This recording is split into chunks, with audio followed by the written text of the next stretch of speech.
নওশাদ সিদ্দিকীকে ঘিরে বিক্ষোভ তৃণমূলের। ভাঙড়ে এই ছবি আজ দেখা গিয়েছে, যেখানে নওশাদ সিদ্দিকীকে ঘিরে বিক্ষোভ দেখাতে থাকে একদল তৃণমূল সমর্থক। আমরা আসুন কথা বলে জানার চেষ্টা করি বিস্তারিত। আমাদের প্রতিনিধি কল্যাণ রয়েছেন সঙ্গে। কল্যাণ, নওশাদ সিদ্দিকীকে ঘিরে এই বিক্ষোভের কারণ কি এক্স্যাক্টলি? একেবারেই এই যে বিক্ষোভ হয়েছে, একদিকে যারা বিক্ষোভ দেখিয়েছে তারা সাধারণ মানুষ বললেও নওশাদ সিদ্দিকী কিন্তু পরিষ্কার দাবি করছেন যে যারা বিক্ষোভ দেখিয়েছে তারা কিন্তু এলাকার তৃণমূল নেতা, এলাকার যারা তৃণমূল কর্মী তারা মূলত বিক্ষোভ দেখিয়েছে নওশাদ সিদ্দিকীকে দেখে। এই কারণ বলছে যে নওশাদ সিদ্দিকীকে এলাকায় দেখা যায় না। দীর্ঘদিন এলাকার বিধায়ক থাকলেও এলাকায় কোনো রকম উন্নয়নমূলক কোনো কাজ করেননি বলে অভিযোগ। তারই পাশাপাশি এই নওশাদ সিদ্দিকী ভাঙড়ের কোথাও থাকেন না। যেখানে ভাঙড়ে থাকার জন্য ঘর তিনি নিয়েছিলেন সেখানে কার্যত থাকেন না বললেই চলে। মাঝে মাঝে আসেন, এলাকার যে সমস্ত আইএসএফ কর্মী সমর্থক রয়েছে, আইএসএফ নেতৃত্ব রয়েছে, তাদের সঙ্গে দেখা করেন, কথা বলেন, চলে যান। কিন্তু আজকে গোবিন্দপুর এলাকায় নওশাদ সিদ্দিকী যখন আসেন, নওশাদ সিদ্দিকী জানাচ্ছেন কি যে এলাকার যে সমস্ত সাধারণ মানুষজন তাদেরকে পরিষেবা দেওয়ার জন্যই তিনি এসেছিলেন। কিন্তু নওশাদ সিদ্দিকী আসতেই সঙ্গে সঙ্গে এলাকার যে সমস্ত তৃণমূল নেতৃত্ব ছিল তারা কার্যত নওশাদ সিদ্দিকীকে ঘিরে গো ব্যাক স্লোগান দেয়। জমে থাকা ক্ষোভ সেটা তারা বের করে দেন। বেশ, নজর থাক আমাদের।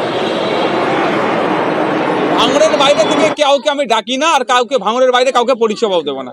অ্যাকচুয়াল ওরা এটাকে ডিস্টার্ব করার জন্য একটা ভালো প্রোগ্রাম, মানুষ যাতে পরিষেবা পায়, যেভাবে আমি এগিয়ে যাচ্ছি না পাই তার জন্য একটা ওখানে পরিবেশটা ঘোটালা করার চেষ্টা করলো, খারাপ করার চেষ্টা করলো যাতে মানুষ পরিষেবা না পায়। তবে যারা আজকে পরিষেবা পেলো না তারা কি তৃণমূলকে ভালো চোখে দেখলো? এতে তো তৃণমূলই ফ্যাসাদে পড়বে, এতে তো শওকত মোল্লাই ফ্যাসাদে পড়বে। এরপরে যখন শওকত মোল্লা ভাঙড়ে আসবে, সাধারণ মানুষ ঘিরে যদি বলে তুমি ভাঙড়ের কে, ভাঙড়ে কি করতে আসছো, উত্তর দিতে পারবে তো তৃণমূল? আসলে উনি বিধায়ক, উনি আসবেন, আসুক, কোনো আপত্তি নেই। কিন্তু সমাজ বিরোধী নিয়ে আসছেন কেন? ওনার তো সেন্ট্রাল ফোর্স আছে, সিকিউরিটি আছে, কোর্ট ওনাকে দিয়ে রেখেছে। এরপরে এই ধরনের সমাজ বিরোধীগুলোকে নিয়ে আসা খুব দরকার ছিল। আমি তীব্র নিন্দা করছি এই ধরনের কর্মকাণ্ড করার জন্য। এই ঘটকপুকুর শান্তিপ্রিয় এলাকা, সেই এলাকায় অশান্তি তৈরি করার চেষ্টা করেছিল, মানুষ তার প্রতিবাদ করেছে। জামিন পেয়ে গিয়েছেন অর্পিতা মুখোপাধ্যায়, কিন্তু পার্থ চট্টোপাধ্যায়, তার কি জামিন হবে? জামিনের আবেদন খারিজ হয়ে গেল আদালতে। কেন খারিজ? আসুন বিস্তারিত জানার চেষ্টা করি। আমাদের প্রতিনিধি অর্ণব হাজরা রয়েছেন সঙ্গে। অর্ণব,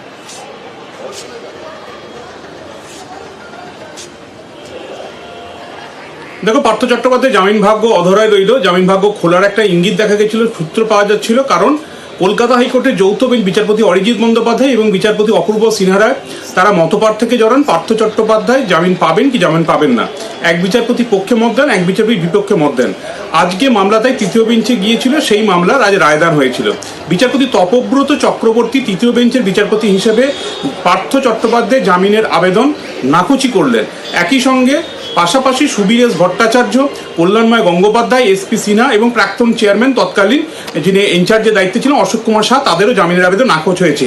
গ্রুপ সি নিয়োগ দুর্নীতি মামলায় জামিনের আবেদন পার্থ চট্টোপাধ্যায় জানিয়েছিলেন। শেষমেশ যেহেতু দুজন বিচারপতি জামিন নাকচ করেছেন শুধুমাত্র একজন পক্ষে, তাই এক্ষেত্রে তৃতীয় বেঞ্চের যে রায় সেটাই শিরোধার্য, অর্থাৎ পার্থ চট্টোপাধ্যায় সিবিআই এর নিয়োগ দুর্নীতি মামলা, যে ক্ষেত্রে এসএসসির 26,000 চাকরি বাতিলের যে মামলা, সেই মামলার গ্রুপ সি মামলাতে তিনি জামিন চেয়েছিলেন, পেলেন না। যেটা অত্যন্ত গুরুত্বপূর্ণ, তাৎপর্যপূর্ণ, যেটা মনে হয়েছে বিচারপতি অপূর্ব সিনহা রায় তার যে পর্যবেক্ষণ ছিল যে রাজ্য সরকার এপ্রিল মাসে মুখ্য সচিবের মাধ্যমে যে রিপোর্ট দাখিল করেছিলেন তাতে জানিয়েছিলেন লোকসভা নির্বাচন হওয়ার পর সে হয়তো রাজ্য সরকার অনুমতি দেওয়ার বিষয়টি বিবেচনা করে সিদ্ধান্ত নেবে। কিন্তু আজ পর্যন্ত রাজ্য সরকার সরকারি পদে থাকাকালীন অভিযুক্ত হয়ে যারা এই মুহূর্তে সিবিআই কাস্টডিতে রয়েছেন বা জেল হেফাজতে রয়েছেন তাদের বিষয়ে এখনো পর্যন্ত কোনো অনুমতি দেয়নি সিবিআই কে বিচার প্রক্রিয়া এগিয়ে নিয়ে যাওয়ার জন্য। এই বিষয়টি তাকিয়ে থাকতে হবে আগামী দিনে পার্থ চট্টোপাধ্যায়ের সত্যি জামিন ভাগ্য খোলে কি খোলে না। মহামান্য বিচারপতি সেই রাজ্যের ভূমিকা এবং অ্যাজ ওয়েল এজ যাতে শিক্ষা ব্যবস্থা ভেঙে না পড়ে সেই জন্য খুব স্বাভাবিকভাবেই তিনি অবজার্ভ করেছেন। এবং যেহেতু এই মুহূর্তে সুপ্রিম কোর্টে মামলা চলছে, কলকাতা হাইকোর্টের ডিভিশন বেঞ্চ অলরেডি গোটা নিয়োগ প্রক্রিয়ায় বাতিল করেছিল, সেখানে স্কুল সার্ভিস কমিশন তারা নিজেরাই অ্যাকসেপ্ট করছে হ্যাঁ এই নিয়োগে দুর্নীতি হয়েছে। ফলে এই অবস্থায় দাঁড়িয়ে খুব স্বাভাবিকভাবে বেল যা হওয়া উচিত ছিল বেল রিজেক্ট হয়েছে এবং মহামান্য বিচারপতি সেই নির্দেশই দিয়েছেন। জিনাতের আতঙ্কে কাঁটা এই মুহূর্তে পুরুলিয়া। জঙ্গলমহল জুড়ে যেরকম শীত বাড়ছে সেরকমই বাড়ছে বাঘিনীর আতঙ্ক। কোথায় লুকিয়ে রয়েছে জিনাত, না তার কোনো ট্রেস এখনো পর্যন্ত পাওয়া যায়নি, কিন্তু সুন্দরবনের কৌশল এবার ব্যবহার করা হচ্ছে। এখানে এসেছে এক্সপার্ট টিম। আসুন কথা বলে জানার চেষ্টা করি আরো বিস্তারিত। আমাদের প্রতিনিধি অর্পণ রয়েছেন সঙ্গে। অর্পণ,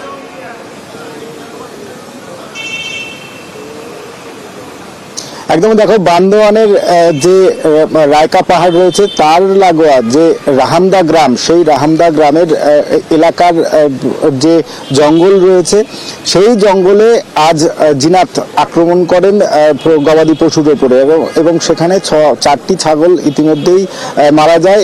এই ঘটনা চাউর হতেই কিন্তু এলাকায় একটা আতঙ্কের পরিবেশ সৃষ্টি হয়। এসটিআর এর তরফ থেকে তুমি জানবে সুন্দরবন থেকে, সুন্দরবন টাইগার রিজার্ভ ফরেস্ট থেকে 4 জন বিশেষজ্ঞ এসেছিলেন এবং তাদের সঙ্গে পরামর্শের পর আমরা যা দেখতে পেলাম, রাহামদা গ্রামের মানুষের কথা ভেবে সুন্দরবনের যে পদ্ধতি অবলম্বন করা হয় বাঘের আক্রমণ থেকে গ্রামকে বাঁচাতে, সেই পদ্ধতি তারা অ্যাপ্লাই করলো এবং এই রাহামদা গ্রামের পাশ থেকে যে জঙ্গল, সেই জঙ্গলে ব্যারিকেডের কাজ শুরু করলো। এক্সপার্টদের সঙ্গে আমরা কথা বলেছিলাম, তাদের বক্তব্য এবং বাঘের ক্ষেত্রে যে যে পদ্ধতি অবলম্বন করা হয় প্রাথমিকভাবে, সেই পদ্ধতি অবলম্বন করা হয়েছে বলে তারা জানিয়েছেন। এবং তাদের বক্তব্য, প্রথম কাজ যেমন বাঘিনীকে কোনো রকম কোনো ক্ষতি না করে তাকে জঙ্গলে ফিরত দেওয়া, দ্বিতীয়ত এলাকার মানুষজন তাদেরকে নিরাপদে রাখা, সেই অবস্থায় কোনো রকম আতঙ্কিত হয়ে কোনো রকম উত্তেজনা সৃষ্টি করে জঙ্গলের পরিবেশ যাতে না নষ্ট হয় সেই দিকে লক্ষ্য রাখা। আর সেই কারণেই সুন্দরবনের যে পদ্ধতি অবলম্বন করা হয় সেই পদ্ধতি এবার পুরুলিয়াতে অবলম্বন করা হলো। যদিও সকাল থেকে আমরা একাধিক বনকর্তা তাদের সঙ্গে কথা বলেছিলাম, তারা জানিয়েছিলেন যে তারা জঙ্গল খোলা রাখবেন, বাঘিনীর যেদিকে ইচ্ছা সেদিকে সে যেতে পারে। কারণ গত 3 দিন ধরে যে রায়কা পাহাড়ে সে অবস্থান করছিল সেখান থেকে কিন্তু কোনো রকম আক্রমণ বা গবাদি পশুর উপর সে আক্রমণ করেনি।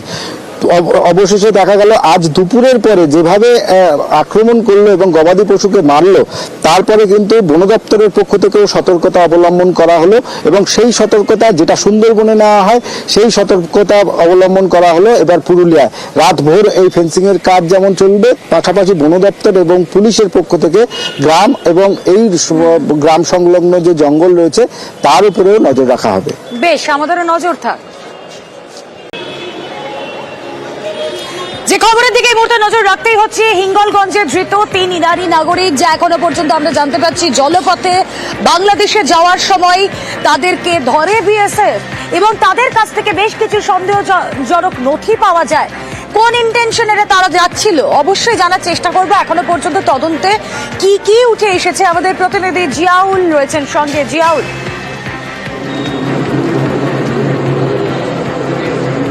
দেখো রুমেলা, একেবারে বাংলাদেশে যাওয়ার ছক কষছিল ইরানি 3 যুবক, অর্থাৎ একেবারে জলপথ, অর্থাৎ হিঙ্গলগঞ্জের হেমনগর কোস্টাল থানা এলাকা থেকে তারা জলপথ দিয়ে সেখান থেকে বাংলাদেশে ঢোকার চেষ্টা করছিল 3 ইরানি যুবক। তারা কিন্তু দীর্ঘ কয়েক বছর ধরে ভারতের মাটিতে বসবাস করছিল, কখনো কলকাতা কখনো দিল্লি, এবং সেখান থেকে তারা একেবারে জলপথ দিয়ে তারা বাংলাদেশে যাওয়ার চেষ্টা করছিল। তখনই বিএসএফ এর সন্দেহ হয়, বিএসএফ তাদেরকে আটক করে জিজ্ঞাসাবাদ করে এবং কেন তারা বাংলাদেশে অবৈধভাবে যাচ্ছিলেন, অর্থাৎ জলপথ দিয়ে কেন ব্যবহার করছিলেন, তাদের কাছ থেকে বেশ কিছু ইরানি নাম্বার এবং প্রচুর বাংলাদেশি ফোন নাম্বার তাদের কাছে রয়েছে, প্রচুর নথিপত্র রয়েছে।